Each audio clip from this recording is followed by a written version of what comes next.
Back to train your brain now. This is Aishwarya. आज मैं आपके साथ डिस्कस करने वाली हूँ BS that is business studies के अंदर कौन से इंपॉर्टेंट टॉपिक्स हो सकते हैं जो आपको एग्जाम के पर्सपेक्टिव से ज़रूर ध्यान रखने चाहिए। सेकेंडली, कोई भी जब क्वेश्चन आता है क्वेश्चन पेपर में, बोर्ड के पेपर में, आपका अगर प्री बोर्ड्स भी होते हैं तो उसमें भी क्या क्या चीज़ें आपको ध्यान रखनी है, कौन से क्वेश्चन में क्या लिखना चाहिए, वो सब हम डिस्कस करने वाले हैं। तो चलिए स्टार्ट करते हैं। तो सबसे पहला दैट इज़ जो चैप्टर 1 है उसमें आपको देखना है एफिशिएंसी और इफेक्टिवनेस। सो एफिशिएंसी और इफेक्टिवनेस एक कंसेप्ट वर्ड में भी आ सकता है। मान लीजिए कोई केस दिया है आपको और उसमें ये बोला जा रहा है कि इस केस से आप बताइए कौन सा कंसेप्ट हाईलाइट हो रहा है। तो हो सकता है वो एफिशिएंसी हाईलाइट कर रहे हो, ये भी हो सकता है कि इफेक्टिवनेस बता रहे हो। तो ये दोनों टर्म को हम कंसेप्ट वर्ड से भी डिनोट करते हैं, राइट। नेक्स्ट आता है इंपॉर्टेंस ऑफ मैनेजमेंट। अब इंपॉर्टेंस ऑफ मैनेजमेंट के लिए मैंने एक और पूरा डिटेल बनाया हुआ है। देखिए ऐसा भी पॉसिबल है कि इंपॉर्टेंस ऑफ मैनेजमेंट आपको डायरेक्टली बोला जाए कि describe the importance of management, discuss the importance of management. ये आपका 6 मार्क में आ सकता है। दूसरा एक और देखिए क्वेश्चन बनता है, lack of proper management results in wastage of time, money and effort. In the light of the statement explain any 4 points of importance of management. अब इसमें उन्होंने एक क्वेश्चन में आपको स्टेटमेंट दिया है और स्टेटमेंट की बेसिस से उन्होंने आपको वैसे तो हिंट भी कर दिया, बोर्ड का ही क्वेश्चन है यहाँ पर कि इंपॉर्टेंस बताइए, बट ऐसा भी हो सकता है कि वो आपको स्टेटमेंट दे दें और कमेंट लिख दें वहाँ पे कि comment. Okay, so in this kind of statement you need to understand कि आपको बताना क्या है, ठीक है। तो अगर ऐसा कुछ लिखा है कि अगर आप प्रॉपर्ली मैनेजमेंट नहीं करेंगे तो उससे वेस्टेज होगा टाइम का, मनी का, एफर्ट का, तो इस लाइन से समझ में ये आ रहा है कि ये कहीं ना कहीं मैनेजमेंट की इंपॉर्टेंस की बात कर रहा है। तो ये आप ध्यान रखिएगा। एक और इसका क्वेश्चन बन जाता है इंपॉर्टेंस ऑफ मैनेजमेंट का, in the absence of management the productive resources will remain resources and shall never become production. मतलब कि जो भी रिसोर्सेज हैं वो आपकी रिसोर्सेज के फॉर्म में ही रखी रह जाएंगी, उनका कभी भी आप एक प्रॉपर यूसेज नहीं कर पाओगे, वो एक प्रोडक्शन, अच्छे प्रोडक्शन में ट्रांसफॉर्म नहीं होंगी। तो अगेन हम यहाँ पे भी क्या कर रहे हैं, इंपॉर्टेंस की बात कर रहे हैं। ओके, तो ये भी आप ध्यान रखिएगा। फिर एक आ जाता है एनीथिंग माइनस मैनेजमेंट इज 0। तो यहाँ पे भी आपको ये ध्यान रखना है कि ये हम बात कर रहे हैं इंपॉर्टेंस ऑफ मैनेजमेंट, राइट। अच्छा, एक और चीज़ इसमें आती है nature of management. Please don't be confuse कि नेचर ऑफ मैनेजमेंट जो है वो फीचर्स होते हैं, not at all. Okay, nature of management refers to art, science of profession. और इसके भी आपको मैं कीवर्ड बता चुकी हूँ, अगर नहीं तो फिर आप प्लीज़ वीडियोज़ देख लीजिएगा, आपके पास ट्रेन योर ब्रेन की प्लेलिस्ट पे हैं। तो शॉर्ट में आपको बता देती हूँ, आर्ट के लिए हमने TPP का कोड बनाया था, साइंस के लिए हमने SUB करके कोड बनाया हुआ है, एंड प्रोफेशन के लिए हमने स्वीप करके कोड बनाया। तो उससे आप सारे जो हेडिंग्स हैं उन्हें याद रख सकते हैं। लास्ट इंपॉर्टेंट टॉपिक इस चैप्टर का जो आपको ज़रूर रिवाइज करना है दैट इज़ कोऑर्डिनेशन। बच्चों को लगता है कि कोऑर्डिनेशन में तो क्या है, ये थोड़े से फीचर्स हैं, 2-3 इंपॉर्टेंस है, ये तो हमें आता है, but when you are there having a case study के फॉर्म में क्वेश्चन तो आप कंफ्यूज होते हैं भाई कौन सा कंसेप्ट है। सो यूजुअली कभी कुछ आपको ऐसा दिखे कि डिपार्टमेंट्स के बीच में कॉन्फ्लिक्ट हो रहा है, कौन सा कंसेप्ट मिसिंग है, या कुछ ऐसा दिया हो कि स्पेशलिस्ट हैं और ऑर्गेनाइजेशन के अपने एम्प्लॉयज़ हैं, इनके बीच में एक तालमेल नहीं बैठ रहा, तो ये भी कोऑर्डिनेशन की बात कर रहा है। तो कोऑर्डिनेशन का क्वेश्चन भी वो क्वालिटी फॉर्म में पूछा जा सकता है कि विच क्वालिटी इज़ हाईलाइटेड, या name the concept which is highlighted in the above statement, ऐसे करके आ सकता है।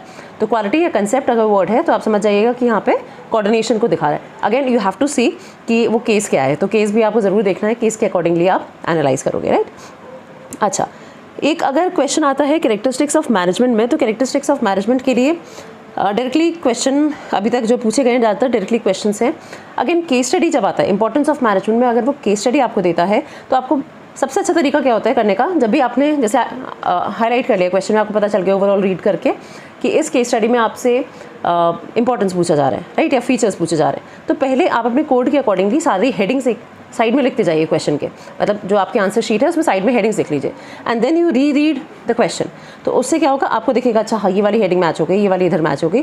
अदरवाइज़ क्या होता है, हम सेम हेडिंग को 2-3 में समझ जाते हैं, फिर हम काट के लिखते हैं, जो कि एग्जाम में जब आपका एग्जामिनर चेक करता है उसे काफ़ी डिस्टर्बिंग लगता है।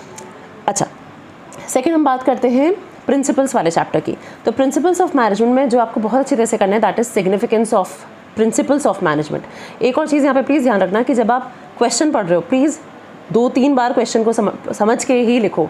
बहुत बार क्या होता है आप जल्दी में लिखते हैं, तो आपने देखा कि सिग्निफिकेंस ऑफ मैनेजमेंट में भी आप प्रिंसिपल्स जो वर्ड है ना वो वहाँ पे मिस कर जाओगे।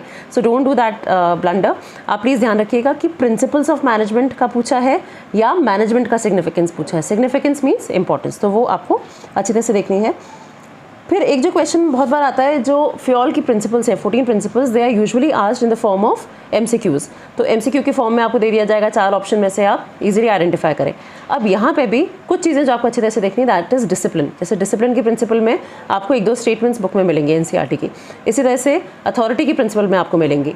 Then you have that principle of order, उसमें स्टेटमेंट्स हैं। तो एनसीईआरटी का जब आप टेक्स्ट पढ़ रहे हो, do not just go by the main line कि अच्छा ऐसा ऐसा है, ये होगा, तो आप उनके अंदर का जो डिटेल्ड है वो ज़रूर पढ़ लें। और एक और प्रिंसिपल जो इंपॉर्टेंट है that is unity of direction. बहुत बार क्वेश्चंस में पूछा जाता है यूनिटी ऑफ डायरेक्शन और बच्चों को लगता है यूनिटी ऑफ कमांड है और वो उसे वो लिख देते हैं। सो ये आप ज़रूर अच्छी तरह से प्रिपेयर कर लें। जो आपके फ्योल के प्रिंसिपल्स हैं ये शॉर्ट नोट्स में भी आते हैं, तो आपको शॉर्ट नोट्स पे एक्सप्लेन करने को भी आ सकता है कि ऐसा कुछ हो गया तो बहुत ही अच्छा है। लाइक स्केलर चेन आपसे बोल दिया जाए कि एक्सप्लेन करिए, या वो आपसे बोल दें कि जो टेलर की प्रिंसिपल्स हैं वो एक्सप्लेन करने को आ जाए। तो ऐसे में आपको जब आप एक्सप्लेन वाले क्वेश्चन करें जिसमें आपको डायरेक्टली दिख गया कि बोर्ड ने आपसे डायरेक्टली क्वेश्चन बोला है कि इसे आप एक्सप्लेन करो, तो उसको थोड़ा सा ना प्रेजेंटेशन पे आपको ज़रूर काम करना है, ठीक है। थोड़ा सा कुछ डायग्राम बना दिया, वर्कर मैनेजमेंट दिखा दिया कि कैसे इनके बीच में कॉन्फ्लिक्ट हो रहे हैं, टेलर ने जैसे बोला उसके हिसाब से कैसे करना चाहिए। तो एक छोटा सा डायग्रामेटिक प्रेजेंटेशन, बहुत बड़ा नहीं करना कि पूरा फुल पेज पे आ रहा है, हार्डली 5-6 लाइन्स में आपका साइड में वो प्रेजेंटेशन दिख जाए और 3-4 points, okay, not more than 4 points. तो आप ज़्यादा लिखेंगे तो आप बहुत ज़्यादा लिखते चले जाएंगे, that is also not advisable, and only the key words to be underlined. आप पूरा अंडरलाइन करेंगे तो की लाइन कहीं नहीं दिखेगी, राइट। तो मेक श्योर कि आप जो की वर्ड्स हैं उनको ज़रूर अच्छी तरह से हाईलाइट करें, right. Then we are coming on to Taylor के प्रिंसिपल्स। मैंने आपको बता दिए, वो आपको अच्छी तरह से करने हैं। चारों ही प्रिंसिपल्स इंपॉर्टेंट है। साइंस और रूल ऑफ थंब पे भी क्वेश्चन आ चुका है, हार्मनी और डिस्कॉर्ड, कॉपरेशन और individualism, and development of each and every person to his greatest efficiency and prosperity. All the 4 principles are very important. अच्छा, जब टेक्निक्स की बात करते हैं, आई होप टेक्निक्स और प्रिंसिपल्स में आपको डिफरेंस पता है। प्रिंसिपल्स जो होती हैं वो बेसिक गाइडलाइंस होती है किसी काम को करने की, एंड टेक्निक्स वो वे होता है जिससे हम उस प्रिंसिपल को एग्जीक्यूट करते हैं, ओके। अच्छा, अब इसमें टेक्निक्स में 3 टेक्निक बहुत अच्छी तरह से करनी है। एक है फंक्शनल फोरमैनशिप। तो जब भी मैं कहीं जब पढ़ाती हूँ स्टूडेंट्स को, आई ऑलवेज टेल देम कि आप फंक्शनल फोरमैनशिप को अच्छी तरह से करो, बिकॉज फंक्शनल फोरमैनशिप एक ऐसी टेक्निक है जो कि आपके 1 मार्कर्स में भी आ सकती है। वो आपसे डायग्रामेटिकली भी प्रेजेंटेशन करा सकते हैं, या आपसे उसमें अंदर की जो फंक्शंस हैं वो पूछे जा सकते हैं। तो ये आपको अच्छी तरह से करना है। एंड मोस्ट इंपॉर्टेंट, जब आप फंक्शनल फोरमैनशिप कर रहे हैं तो उसको आपको वर्कर्स को, मतलब वर्कर पे जाके वो सारे जितने भी बॉसेस हैं उनका एक लाइन से आपको दिखाना है कि ये सारे एक वर्कर को गाइड कर रहे हैं। बच्चे यूजुअली इसमें कंफ्यूज हो जाते हैं। दूसरी बात जो इसमें आपको ध्यान रखनी है, आई होप स्पीड आपको समझ में आ रहा होगा, सो दूसरी चीज़ जो ध्यान रखनी है कि इस डायग्राम में जो टॉप पे है that is your factory owner, okay, या फैक्ट्री मैनेजर। आप प्लीज़ ध्यान रखिएगा, आप ये नहीं कि उसमें कुछ भी लिखे जा रहे हैं, right. Also we have this one that is differential piece rate system. तो ये केस के फॉर्म में आ सकती है, या आपको एक हाइपोथेटिकल सिचुएशन दे दी जाएगी, उसके बेसिस से आपको बताना है। तो पूरा एक जो बेसिक उसका न्यूमेरिकल टाइप से आप उसे क्रिएट कर लीजिए कि स्टैंडर्ड कितना है, ज़्यादा बनाया कितना पेमेंट होगा, कम बनाया तो वेज रेट कम हो जाएगा, उसको एक अच्छा सा presentation. Again you can make एक जनरल से 2 आप क्रिएचर से बना सकते हैं। उसमें देखिए कि इस वाले ने ज़्यादा अच्छा काम किया, इसको ज़्यादा पैसा मिला है, इससे कम अच्छा काम किया, इसको कम मिला, स्टैंडर्ड से कम मिला। तो एक अच्छा सा presentation, like you see in a book, आप किसी बुक को देखते हैं तो आपको लगता है जितना प्रेजेंटेशन होगा जल्दी समझ में आएगा। Same is with the examiner, वो भी आपकी कॉपी को जब देखे तो देख के उसे लगे कि आपने सारा सही लिखा है, एंड एक्चुअली लिखना भी है, okay. Next is standardization and simplification. ये टेक्निक भी काफ़ी इंपॉर्टेंट है, और जो स्टैंडर्डाइजेशन है उसके अंदर 4 इसके की पॉइंटर्स आते हैं, वो ज़रूर आप देख लें, बिकॉज ये भी बोर्ड में आ चुका है। तो इंटरचेंजेबिलिटी वाला जो पॉइंट है वो बोर्ड में आ चुका है, तो उनको भी आप अच्छी तरह से रिवाइज करें। एक सेकेंड, मैंने एक और टॉपिक देखा था, वो राइट, वो आगे आ जाएगा आपके लिए। Yes, the next one is business environment. इस चैप्टर को बच्चे बहुत ही ईजिली लेते हैं, ऐसा नहीं है। एक तो जितने भी इन्वायरमेंट्स हैं, अगेन उसको कैसे आप लर्न करें, क्योंकि देखिए एमसीक्यू में जब आप देखते हैं तो आपको लगता है ये पॉलिटिकल भी हो सकता है, ये लीगल भी हो सकता है। जैसे आज ही मैं डिस्कस कर रही थी कुछ स्टूडेंट्स के साथ, तो हम लोग को ऐसा लग रहा था कि गवर्नमेंट होगा, but actually the answer was economic. तो ऐसा क्यों होता है, क्योंकि आपने एक लाइन पढ़ी, आपने कहा गवर्नमेंट लिखा है तो गवर्नमेंट, तो not straightforward, you have to go through the lines, okay. आपको लाइन्स के बीच में, you have to read between the lines, आपको वहाँ से समझना है। तो अगर उस केस में गवर्नमेंट लिखा है बट उसके आगे लिखा हुआ चीज़ें कि ऐसा ऐसा हुआ, उस इकोनॉमिक रिफॉर्म्स हुए, उसमें ये चीज़ें आई, वो चीज़ें आई, तो जितना ज़्यादा इकोनॉमिक से रिलेटेड है then it will definitely be economic environment. तो आप प्लीज़ ये ज़रूर ध्यान से देख लें, and please don't go by कि किसी और ने कुछ लिखा है, आपने कुछ लिखा है। आप अपनी नॉलेज को प्लीज़ डेफिनेटली ट्रस्ट करें, और उसी के बेसिस से आप अपने आंसर्स को मार्क करें। एक और चीज़ जो इस चैप्टर में इंपॉर्टेंट है that is demonetization and its features. It can be a direct question कि आप स्ट्रेट फॉरवर्ड एक्सप्लेन करो, और इट कैन बी कि आपसे केस के फॉर्म में थोड़ा बहुत डिस्कस करके यही बोला जाएगा, क्योंकि इसमें सिर्फ यही चीज़ें हैं, ओके। तो फीचर्स ही लिखने होंगे आपको, कब स्टार्ट हुआ था, थोड़ा बहुत आप इसको ज़रूर देख लें, हेडिंग्स इसको अच्छी तरह से लर्न कर लें। Next we come on to the planning chapter. I hope ये सारी चीज़ें आप ज़रूर रिवाइज कर लीजिएगा, बिकॉज ये मैंने काफ़ी रिसर्च करके सारे टॉपिक्स आपके लिए नोट डाउन करे हैं। प्लानिंग में प्रोसेस, देखिए 4 आपके प्रोसेस हैं जो इस वाली बुक में आते हैं, फर्स्ट बुक में, दैट इज़ आपका प्लानिंग का, ऑर्गेनाइजिंग का, स्टाफिंग का, and then we have motivation, वो आ नहीं रहा है, बट हाँ कम्युनिकेशन का भी थोड़ा सा से एक बार देख ज़रूर लीजिएगा। सो किसी भी प्रोसेस को भले ही बोर्ड ने स्पेसिफिकली उसे हाईलाइट नहीं किया, बट मेक श्योर कि आप उसे रीड करके ज़रूर जाएँ। So process of planning and then we have types of plans. तो टाइप्स ऑफ प्लान में जैसे कि आप स्ट्रैटेजी का प्लान देखो, तो स्ट्रैटेजी के प्लान के अंदर 3 कीवर्ड्स हैं, ओके, 3 पॉइंटर्स हैं उसके भी। तो वो कोई भी ऐसी चीज़ जिसमें आपको पता है कि फर्दर पॉइंटर्स है ना, वो और इंपॉर्टेंट हो जाता है, तो उसको अच्छे तरह से करना है। दूसरा इसमें आता है पॉलिसी और तीसरा होता है मेथड। ओके, पॉलिसी इसलिए क्योंकि पॉलिसी के अंदर भी आप देखो मैटर ज़्यादा है, जो कोई भी आपको पॉइंट लगे ना जिसके अंदर मैटर ज़्यादा है तो उसको ज़रूर आपको अच्छे तरह से करना है, ठीक है।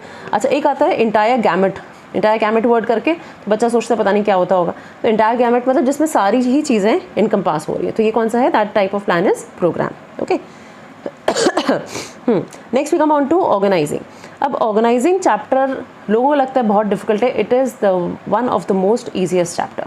इसलिए क्यों, क्योंकि इस चैप्टर में बहुत सारी चीज़ें ऐसी हैं जो कि आपके बोर्ड के पर्सपेक्टिव से बेस्ट जाएंगी। And if you are revising, I will suggest you कि सबसे पहले आप ऑर्गेनाइजिंग से ही शुरू करें, क्योंकि ऑर्गेनाइजिंग में फंक्शनल और डिविजनल में आपके डिफरेंसेस हैं, उसके एडवांटेजेस हैं, उसकी सूटेबिलिटी है, वो आपको अच्छे तरह से करनी है। उनके डायग्राम्स आपको क्लियर होने चाहिए, बिकॉज इस पर क्वेश्चन हमेशा ही आता है, या तो फंक्शनल या divisional, and similarly delegation and decentralization. अब डेलीगेशन डिसेंट्रलाइजेशन में बात करूँ तो डेलीगेशन और डिसेंट्रलाइजेशन का डिफरेंस आ सकता है। डेलीगेशन का आपको एक स्टेटमेंट के फॉर्म में दे सकते हैं और आपसे पूछ सकते हैं कि डेलीगेशन को इसमें इंपॉर्टेंस एक्सप्लेन करिए, या केस दिया हो सकता है and then you have to highlight कि इसमें इंपॉर्टेंस कौन सी किस लाइन में आ रही है। सिमिलरली डिसेंट्रलाइजेशन में भी है, तो उसके भी अगर आपको हेडिंग्स लर्न करने हैं तो हमारे पास शॉर्ट्स में अवेलेबल है, तो उस लाइन्स को आप शॉर्ट्स वीडियोज़ जो हैं उन्हें आप चेक कर सकते हैं और उससे आपको ईजिली मिल जाएगा, and that's how you will be able to learn them. अच्छा, एक मैंने बनाया था आपके लिए इंपॉर्टेंस ऑफ ऑर्गेनाइजिंग, ठीक है। ऑर्गेनाइजिंग के लिए भी जैसे एक ये स्टेटमेंट आ जाती है, organizing is the harmonious adjustment of specialise parts for the accomplishment of some common purpose और पर्पसेस। अब कोई भी देखो, कहीं पे भी कोई ऐसा क्वेश्चन, ज़रूरी नहीं कि ऑर्गेनाइजिंग की इंपॉर्टेंस आए या प्लानिंग की नहीं आए, तो ये स्टेटमेंट्स आपस में चेंज भी हो सकते हैं, क्योंकि वो कह रहा है कि ऑर्गेनाइजिंग से क्या होगा कि आप अपने गोल को अचीव कर पाओगे, ठीक है। अब उसने डायरेक्टली या तो ऑर्गेनाइजिंग नहीं लिखे तो भी आपको समझना है, वो कह रहा है कि गोल को अचीव कर रहा है, थोड़ा बहुत ऑर्गेनाइजिंग से रिलेटेड टर्म्स है, तो ये ऑर्गेनाइजिंग है और उसकी इंपॉर्टेंस है। इस तरह से प्लानिंग का दिया है, प्लानिंग की इंपॉर्टेंस एक दोस्त ने हाईलाइट कर दी है, फिर कह रहा है प्लानिंग के बिना नहीं चल पाएगा ऑर्गेनाइजेशन, वे भी डायरेक्टली प्लानिंग नहीं लिखे, वो कहे without this concept the organization will not be able to function, और बाकी चीज़ें प्लानिंग के फीचर्स दिए, तो आपको इससे थोड़ा सा अपने आप को आइडेंटिफाई करना है कि वो प्लानिंग की इंपॉर्टेंस की बात कर रहा है। ओके, डायरेक्टली एक और क्वेश्चन तो डायरेक्ट के फॉर्म में आया। अच्छा, एक आया है देखिए ये बोर्ड का, that is importance of decentralization. तो मैंने इस तरह से पूरी आपके लिए शीट तैयार करी हुई है, I hope this all helps you in your board exams. So जैसे कि if we delegate the authority we multiply it by 2, if we decentralise it we multiply it by many. अब ये स्टेटमेंट जो है इसके आगे उसने लिख दिया एक्सप्लेन एनी 4 रीजंस। ओके, तो यहाँ पे आप इंपॉर्टेंस भी बताओगे और साथ साथ you have to at least write 2 differences between delegation and decentralization. Next we come on to staffing. Staffing बहुत ही अच्छा chapter, I literally love this chapter because ये अच्छा से रिलेट करता है। सो स्टाफिंग चैप्टर में जो आपको सबसे पहले चीज़ करनी है that is external sources of recruitment, और इसमें भी मैं आपको बता दूं जो इंपॉर्टेंट है दैट इज़ मैनेजमेंट कंसल्टेंसीज, ठीक है, और प्लेसमेंट एजेंसीज़ वाला। ये बच्चों का बहुत बार गलत होता है, उसमें उन्हें क्लियर नहीं होता कि कौन सा वाला आपका सोर्स ऑफ रिक्रूटमेंट होगा। सेकेंडली जो आपको ध्यान से करना है that is labour contractor, direct recruitment, okay, क्योंकि ये भी ऐसे वाले हैं जिसमें कि आपको केस के बेसिस से एनालाइज करना है। बाकी जो सिंपल वाले हैं वो आप चाहें तो एक बार को छोड़ भी सकते हैं कि एडवर्टाइजिंग है, वेब पब्लिशिंग है, वो आपको देख के ऑन द स्पॉट जब आप बोर्ड के लिए रिवाइज कर रहे हैं, सॉरी मेरी थोड़ी तबीयत गड़बड़ है, तो उसको आप ज़रूर देखिएगा। Next is that is the types of training. So on the job, off the job, vestibule, apprenticeship, again ये आपके थोड़ा सा रिटर्न में भी आ सकते हैं या इनका केस बेस्ड भी आ सकता है, तो ये भी आपको अच्छी तरह से करना है। On the job, off the job you very well know कि वन इज़ जो आपने लर्निंग वाइल डूइंग है, दूसरा इज़ पहले आपने लर्न करा उसके बाद यू आर वर्किंग, तो ये बेसिक डिफरेंसेस जो हैं वो आपको क्लियर होने चाहिए। दूसरी चीज़ जो आपको स्टाफिंग में अच्छी तरह से करनी है दैट इज़ इंटरनल और एक्सटर्नल की डिफरेंसेस। देखिए ये एक बोर्ड में क्वेश्चन आ चुका है कि internal sources of recruitment are better than external sources of recruitment. अब ऐसा क्वेश्चन तो इसमें कहीं पे भी ये नहीं लिखा कि आप, अगर आपको लगता है like suppose if you are the one, और ये आपके बोर्ड में एग्जाम में आ जाता है कि जो इंटरनल सोर्सेज हैं रिक्रूटमेंट के ये बेटर हैं एक्सटर्नल से, इसका मतलब क्या है कि हम अगर अग्री कर रहे हैं दैट दैट मीन्स आपको क्या लिखना है, इंटरनल के बेनिफिट्स। और अगर आप डिसएग्री कर रहे हैं तो आपको एक्सटर्नल के बेनिफिट्स। ऐसे क्वेश्चन में आपके पास एज अ स्टूडेंट या एज अ कैंडिडेट आपके पास ऑप्शन आ जाता है कि आप खुद से डिसाइड करो आपको क्या चीज़ अच्छी तरह से याद है। अगर आपको इंटरनल याद है तो आप इंटरनल के एडवांटेजेस लिख दो, और अगर आपको एक्सटर्नल याद है तो एक्सटर्नल सोर्स के एडवांटेजेस लिख सकते हैं, राइट। एक और क्वेश्चन आ चुका है बोर्ड में इसी चैप्टर से कि define recruitment and state any 5 merits of internal source. तो इंटरनल सोर्स एक दो बार आपके एग्जाम में आ चुका है, सो मेक श्योर आप इसे ज़रूर अच्छे से रिवाइज कर लें। Now next is a very important chapter, because आपको पता ही है स्टाफिंग, डायरेक्टिंग, कंट्रोलिंग जो है ये आपस में मल्टी डिसिप्लिनरी क्वेश्चंस भी फ्रेम करते हैं। जो डायरेक्टिंग में आपको सबसे पहले चीज़ करनी है, और कम से कम इससे रिलेटेड आपको अब टाइम आपके पास अभी अगर कम है तो आप कम से कम 15 क्वेश्चंस जो केस स्टडीज़ होती हैं वो ज़रूर आप करिए, फिनेंशियल और नॉन फिनेंशियल इंसेंटिव्स की। काफ़ी इंपॉर्टेंट है, ज़रूर इससे क्वेश्चन आपका बोर्ड में आएगा। एंड जब आप एग्ज़ाम दे रहे होंगे तो आपको तब लगेगा कि अरे मैम ने बताया था और वो चीज़ आ गई। इट इज़ नथिंग दैट कि मैंने बताया तो आया है, ये चीज़ें एक्चुअली इंपॉर्टेंट है। और मैं जितना स्टडी रिसर्च करिए ऑन दैट बेसिस मुझे ज़रूर लगता है कि आपका इस टॉपिक से ज़रूर क्वेश्चन आएगा। Okay, so financial and non financial incentives, all the incentives, इसमें कोई भी ऐसा नहीं है जो आपको लगे कि ये इंपॉर्टेंट नहीं है। इवन जो बोनस है उस पर भी क्वेश्चंस आते हैं। तो बोनस हुआ आपका ये परक्विजिट है, then we have retirement benefit है, employee participation, employee empowerment, job security, enrichment. तो ये सारे जितने भी पॉइंट्स हैं आप इन्हें प्लीज़ अच्छी तरह से कर लें।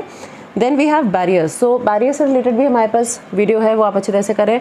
बैरियर्स में पर्सनल और साइकोलॉजिकल, इनसे रिलेटेड भी आपको केस स्टडीज़ करनी, बिकॉज ऑर्गेनाइजेशनल बैरियर्स ना ईजी हैं। वो आप क्वेश्चन को जब वहाँ पे भी देखोगे, हेडिंग्स आप यहाँ पे अपने पास पढ़ लो और फिर क्वेश्चन को देख के आप इजीली आइडेंटिफाई कर पाओगे कि ऑर्गेनाइजेशन के बैरियर्स जब उसमें दिए।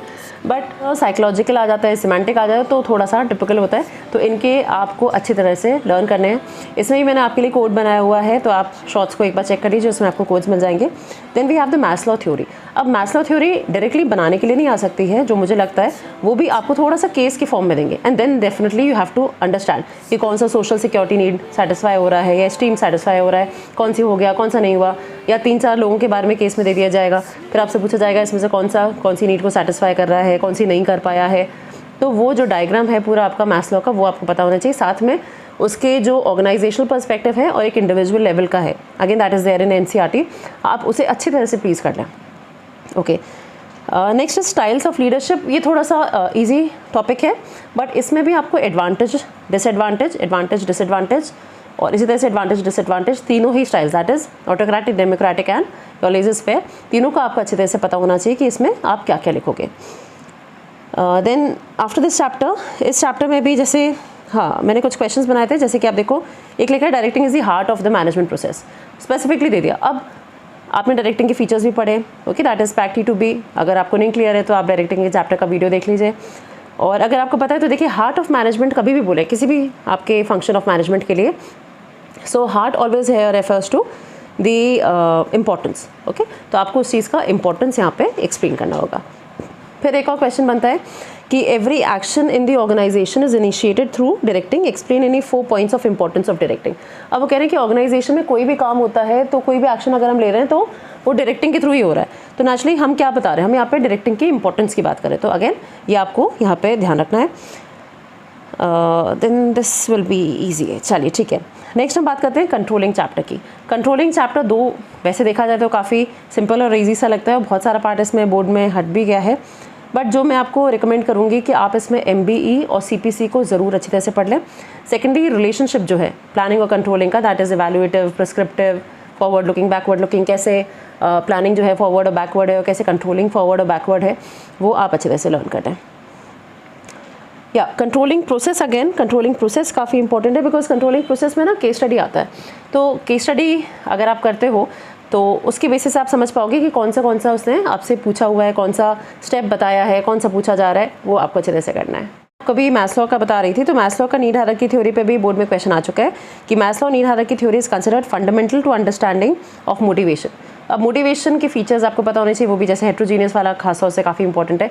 तो मोटिवेशन के जो बेसिक 5 आपके स्टेजेस हैं वो, देन थोड़ा अजम्पशंस और थोड़ा आपको क्रिटिकल उसका बताना चाहिए कि क्या क्या चीज़ें इसमें कमी है, क्या अजम्पशंस हैं, वो आप ज़रूर उसमें समझा सकते हैं। और एक बार और ये बोर्ड में आ चुका है कि उसमें डायरेक्ट क्वेश्चन था कि एक्सप्लेन मैस्लोज इन हायरार्की थ्योरी। तो डायरेक्टिंग अगेन एक ऐसा चैप्टर है जो you should not be missing anything here. जैसे मैंने ये पूरा आपका चेक करा जब मैंने ये फ्रेमिंग करी थी क्वेश्चंस की, तो इसमें जो कंट्रोलिंग का मैंने खास तौर से देखा है, प्रोसेस से रिलेटेड कम से कम 5 बार क्वेश्चन आ चुका है। ये मैंने बनाया है फ्रॉम 2013 टू 2023 तक। तो इसमें 5 बार क्वेश्चन आपका कंट्रोलिंग के स्टेप्स पे आ चुका है, 4 बार कंट्रोलिंग की इंपॉर्टेंस पे आ चुका है, और 4 बार प्लानिंग और कंट्रोलिंग के रिलेशनशिप पे आ चुका है। तो ये डेफिनेटली इसे मैं आपसे कह रही हूँ कि इसे आप ज़रूर कर लेंगे, ना सोचें कि कंट्रोलिंग तो वही छोटा चैप्टर है, आप सुबह सुबह रिवाइज कर लेंगे, हो ही जाता है। सो प्लीज़ उन चीज़ों को आप अवॉइड करें। Okay, next we have financial management. चाहे आपको पसंद हो या नहीं पसंद हो, ये चैप्टर आपको ज़रूर करना है, और अभी भी आपके पास इतना टाइम है कि आप 1.5 घंटा करके इस चैप्टर को रिवाइज़ कर लें। इस चैप्टर के तीनों मेन डिसीजंस जो हैं वो उसके वीडियोस आपके पास इस ट्रेन योर ब्रेन पर हैं, आप उसमें निकाल सकते हैं, या अगर आपको लगता है कि आपको ये चैप्टर आता है तो आप इसमें प्लीज़ अच्छी तरह से रिवाइज़ करें। द 3 मेन डिसीजंस, और इसमें तीनों डिसीजन से भी पहले मैं आपको रिकमेंड करूँगी that is financial planning. Financial planning इतनी बार आ चुका है ना बोर्ड में, तो ये ऐसा लगता है एक मस्ट क्वेश्चन ही है। ओके, सो फाइनेंशियल प्लानिंग की इंपॉर्टेंस एंड फाइनेंशियल प्लानिंग के 2 ऑब्जेक्टिव्स हैं, वो आपको अच्छी तरह से पता होना चाहिए। फाइनेंशियल प्लानिंग होता क्या है वो पता होना चाहिए, फाइनेंशियल प्लानिंग और फाइनेंशियल मैनेजमेंट में डिफरेंस क्या है वो। Then we come on to capital structure. Okay, so capital structure के आप 4-5 जो फैक्टर्स हैं वो देख लीजिए। जो न्यूमेरिकल है वो, अगर न्यूमेरिकल यहाँ पे अवेलेबल है, वो आप अच्छी तरह से कर लीजिए। हाँ, एक और चीज़ मैंने नोटिस करी है जो वर्किंग कैपिटल है। तो वर्किंग कैपिटल के फैक्टर्स में आपके पास एक आता है credit avail, credit allowed, operating efficiency and availability of raw material. ये 4 अच्छी तरह से करने हैं। ओके, देखिए ये भी अगेन मैं जो बोर्ड की बनाया इसमें फाइनेंशियल प्लानिंग कितनी बार पूछा गया है, तो इसलिए मैं कहती हूँ कि कैपिटल स्ट्रक्चर आपको ज़रूर अच्छी तरह से करना है। कैपिटल स्ट्रक्चर है और ये फाइनेंशियल प्लानिंग है, जो दोनों हैं काफ़ी इंपॉर्टेंट। अच्छा देखिए, क्वेश्चन है explain how the cost of debt and cost of equity affect the choice of capital structure. तो ज़रूरी नहीं कैपिटल स्ट्रक्चर आपसे डायरेक्टली वो बोलें कि आपको यही 4 फैक्टर्स या 5 फैक्टर्स जो आपने पढ़े हैं वो बताने हैं, आपको स्पेसिफाई करके भी दिया जा सकता है। तो इसलिए आपको इसके सारे ही फैक्टर्स को अच्छी तरह से करना है। एक क्वेश्चन बहुत ज़्यादा जो आता था दैट इज़ कि आप फाइनेंशियल मैनेजर हैं कंपनी के, अब आप डिसाइड करिए कि आप कौन से फैक्टर्स रखेंगे कैपिटल स्ट्रक्चर के लिए। तो नेचुरली आपको फैक्टर्स ही बताने हैं। ओके, इसमें भी अगेन एक और क्वेश्चन है फिक्स कैपिटल का। तो फिक्स कैपिटल में भी वो आपको हेड्स दे सकते हैं, या आपको जो इंडस्ट्रीज़ हैं उनके नाम दे सकते हैं कि भाई एक ब्रेड मैन्युफैक्चरिंग कंपनी है या एक सैलून है, तो कहाँ पे कितना फैक्टर्स, मतलब जो फिक्स कैपिटल है ज़्यादा लगेगा कम लगेगा, that all you will have to explain. Okay, now coming on to one of the most interesting chapter. मुझे ये चैप्टर काफ़ी पसंद है, तो अगर आपको नहीं भी है तो प्लीज़ इसमें से कुछ चीज़ें जो मुझे लगता है आपको ज़रूर करनी चाहिए। सबसे पहले आता है सेबी। सेबी के फंक्शंस, 3 तरह के फंक्शंस हैं। सेबी के objectives that you need to know, कब बना था, क्यों बना था, वो आपको देखना है। डिपॉजिटरी, ओके, 2 डिपॉजिटरीज हैं, वो डिपॉजिटरी क्या होती है, डीपी कौन होता है, DP is the depository participant who is basically the broker, वो आपको पता होना चाहिए। फिर आ जाता है जो डिफरेंसेस हैं, ओके, प्राइमरी और सेकेंडरी। अब प्राइमरी और सेकेंडरी के जो डिफरेंसेस हैं वो एज डिफरेंसेस भी पूछे जा सकते हैं, आप एक्सप्लेन करो। सेकेंडली इट कैन ऑल्सो भी कि जो प्राइमरी और सेकेंडरी है ये आपके एमसीक्यूज़ के फॉर्मेट में आ जाए, तो उस हिसाब से भी आप इसके डिफरेंसेस जो एनसीईआरटी में दिए सारे 1 to 6 या 7 हैं, सारे आप ज़रूर पढ़ लीजिए। Then here we have difference between capital and money market. Okay, तो इसके भी आप 4-5 पॉइंट ज़रूर कर लें। अच्छा, फिर आता है मार्केटिंग। तो मार्केटिंग में जो मुझे काफ़ी इंपॉर्टेंट लगा था दैट इज़ कंसेप्ट्स। और कंसेप्ट्स में सिर्फ ये नहीं कि ये कंसेप्ट्स होते हैं और आपने उसे लर्न कर लिया कि भाई मार्केटिंग कंसेप्ट है, सोसाइटल मार्केटिंग, ऐसे नहीं, मीन्स एंड्स, ओके, वो ज़रूर अच्छी तरह से पता होना चाहिए, क्योंकि वो आपसे बोर्ड में बोला जाता है कि आप इन्हीं बेसिस से बताइए। So when they are asking you specifically, तो आप ऐसा नहीं कि आप कुछ भी लिख दोगे, okay, and not very sure कि जो भी चेक कर रहा है वो आपको दान में नंबर फ्री में दे रहा है, ऐसा ज़रूरी नहीं है। Okay, then we have functions of marketing. Okay, then एक और चीज़ जो मुझे अच्छी सी लगती है कि एग्जाम में आपके आ सकती है that is physical distribution and public relation. तो इन 2 को आप अच्छी तरह से कर लीजिए। और फिर आता है कंज्यूमर प्रोटेक्शन। अब कंज्यूमर प्रोटेक्शन में यूजुअली बच्चे इसमें भी छोड़ देते हैं, बट रिस्पॉन्सिबिलिटीज़ हैं, ओके, राइट्स हैं। तो आपको राइट्स के अंदर की लाइंस क्या हैं that you need to know. ऐसे नहीं कि बस राइट टू सेफ्टी मतलब कि आपको प्रोटेक्ट रहना है कि भाई कोई हार्म नहीं हो। आप स्टेटमेंट्स को लर्न करो, अंदर की एटलीस्ट 2 स्टेटमेंट्स आपके पास होनी चाहिए जो कि आप एक हेड के अंदर लिख सकते हो। ओके, तो इस तरह से आप ज़रूर से लर्न करें। अच्छा, एक मैं आपको बताना भूल गई दैट इज स्टॉक एक्सचेंज। ये भी मैं देख रही हूँ कम से कम it has come out of 2013 to 2023 में ये कम से कम अभी तक 9 बार आ चुका है। Okay. So stock exchange, I am so sorry मैं आपको बताना भूल गई, स्टॉक एक्सचेंज आपको ज़रूर अच्छी तरह से करना है। और देखिए इसमें ज़्यादा जो है ना फंक्शंस जो आपको पूछे गए हैं या तो डायरेक्टली क्वेश्चन में दिए गए हैं या उससे थोड़ा सा स्टेटमेंट दिया और उसके बाद स्टेटमेंट में उसके बाद लिख दिया है कि stock index reflects the day to day functions in the stock prices are known as barometers of market behavior of securities in the light of the above state three functions of stock exchange। तो इस तरह से questions हो सकते हैं, वो आप ज़रूर करिएगा। या मार्केटिंग में एक और चीज़ जो है दैट इज़ प्राइस का डिटर्मिनेशन। ओके, प्राइस के जो फैक्टर्स हैं वो आप अच्छी तरह से कर लीजिएगा। एंड मार्केटिंग मिक्स जो 4 P's हैं, ठीक है, तो उसके अंदर के पॉइंटर्स आपको पता होनी चाहिए। रिस्पॉन्सिबिलिटीज़, कंज्यूमर की रिस्पॉन्सिबिलिटीज़ क्या होती हैं, ठीक है, कब वो कंज्यूमर होगा, कब वो कंज्यूमर नहीं होगा, ठीक है, कौन कौन कंज्यूमर जो कंप्लेंट है वो फाइल कर सकता है, ये सारी चीज़ में आ जाती है। Relief is important, okay, and also the NGO के जो रिस्पॉन्सिबिलिटीज़ हैं। तो ये ऑल इन ऑल सारे टॉपिक्स हो गए जो कि मुझे लगता है कि आपको ज़रूर करना चाहिए। एक और चीज़ मैं आपके साथ डिस्कस करना चाहती हूँ, दैट इज़ कि कभी डिफ़ाइन का क्वेश्चन होता है, तो डिफ़ाइन के क्वेश्चन में आप ज़रूर ध्यान रखें कि आपको किसी राइटर से रिलेटेड जो उसने कुछ बताया है, ऑथर ने बताई वो बताना है। कभी क्वेश्चन होता है लिस्ट, तो लिस्ट में क्या करना है, बहुत ही शॉर्ट में चीज़ों को बताना है। ओके, स्टेट आता है तो स्टेट में हेडिंग दी और 1 लाइन में आपने उस चीज़ को एक्सप्लेन कर दिया। एक्सप्लेन होगा तो नेचुरली आप डिटेल में बताओगे। कोई चीज़ आपसे कहा जाता है एनालाइज, तो उसके की पॉइंटर्स जो मेन बातें हैं वो आपको थोड़ा सा और ब्रेक डाउन करके समझाना हो सकता है। कोई कमेंट है तो आपको उसमें अपना जजमेंट देना है, ये चीज़ क्या है, अपना मतलब एक्चुअली अपना नहीं, जो आपने बुक्स के थ्रू समझा है वही आपको बताना है। जस्टिफाई करना है तो आपको कुछ रीजंस के थ्रू उस चीज़ को सपोर्ट करना है। So I hope you all will have wonderful exam. Second चीज़ जो एक तो मैंने आपको सारा क्वेश्चन के पैटर्न्स बता दिए, दूसरी चीज़ जो मुझे लगती है दैट इज़ प्रेजेंटेशन, क्योंकि आप कोई भी काम करते हो आपका प्रेजेंटेशन काफ़ी हद तक डिटरमाइन करता है कि आपके मार्क्स क्या होंगे। तो प्रेजेंटेशन में सबसे जो आपको ध्यान रखना है कि आप फर्स्ट पेज को ज़रूर छोड़ देना, जो फर्स्ट पेज छोड़ के then from the next page you should write answer जो है वो मिड में आप लिखिए, ठीक है, शीट के साइड में लिखें या ना लिखें, मिड में ज़रूर लिखिए कि आंसर 1, ओके, सेक्शन ए आप कर रहे हैं, मल्टीपल कर रहे हैं तो उसमें भी आंसर 1, आंसर 2, आंसर 3, आंसर 4 और फिर उसके आप ऑप्शन लिखिए। अगर किसी ऑप्शन में आप श्योर नहीं हैं, मैं आपको एक अच्छे से गाइडेंस दे रही हूँ कि आप उसमें ऑप्शन लिख दीजिए A, B, C या D, जो भी आपको लगता है कि भाई B हो सकता है, चांसेस ज़्यादा हैं B के, या A के चांसेस हैं तो A लिख दीजिए। उसमें आप पूरा स्टेटमेंट मत लिखिए, तो क्योंकि अगर आप स्टेटमेंट लिख देते हो एंड में आपको अगर चेंज भी करना है तो वो थोड़ा सा मुश्किल हो जाता है। तो ऐसे क्वेश्चंस में जहाँ पे आपको लगता है MCQ आपको नहीं श्योर है तो ये just right A, B, C और D what ever is your option. Suppose आपको लग रहा है A के चांसेस ज़्यादा है तो आप A लिख दो, and when you are able to about to submit the paper उससे 1 सेकंड पहले या 5 मिनट पहले आप ज़रूर उस चीज़ को चेक कर लें कि you are sure with A, और श्योर हो जाते हैं तो ज़रूर आप उसमें पूरा स्टेटमेंट को मैंशन कर सकते हैं।